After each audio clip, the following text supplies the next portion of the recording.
It's been nearly 2 years since the finale of Part 1 of Season 5 of Yellowstone. The massive Taylor Sheridan-created show's most recent episode debuted on Paramount Network on New Year's Day 2023.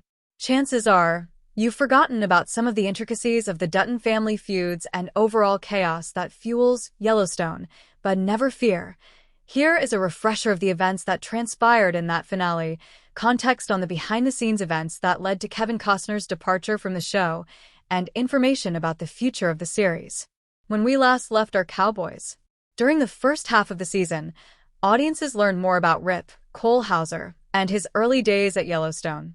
A Knife and No Coin, the final episode of the first half of Season 5, begins with another flashback with young Rip, Kyle Red Silverstein, and young John, Josh Lucas. They're dropping off Rowdy, a cowboy Rip killed after he spoke inappropriately about young Beth, Kylie Rogers, at the train station, aka disposing of his body, and young John makes it clear that this now bonds them forever. You'll be part of this ranch until the day you die. Young John also figures out that young Rip is sweet on young Beth himself, and offers some prophetic words. The only time you fight working for me is to protect someone working for the ranch, or the ranch itself. You'll be surprised how much fighting you have to do. It surprises me. Before young Rip gets the Yellowstone brand. Ouch! We then check in again in the present day with Jimmy, Jefferson White, who was largely absent during the season.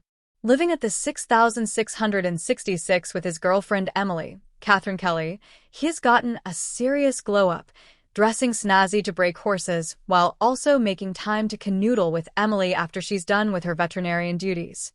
These cowboy cuties are living the good life, but will the long-awaited meanwhile? On the Dutton Ranch, Rip is ready to lead a group of cowpokes to Texas to transport all of their cattle, avoiding an outbreak of the bacterial disease brucellosis.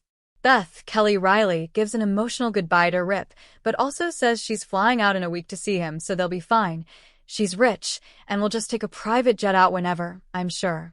Slightly more somber is Teeter, Jennifer Landon, leaving Colby, Denham Richards, behind, but she plants a big kiss on him and says, "I love you," so it's a sweet moment. Not so sweet as Jamie, Wes Bentley, who, as Attorney General, addresses the Montana legislature and Senate, asking for a tribunal seeking impeachment of his father, Montana Governor John Dutton, Costner. His reasoning? By canceling funding for the airport that Jamie had worked to usher in, John violated state law, didn't act in the best interest of Montana, opened it up for litigation, lost tax money, and hurt tourism.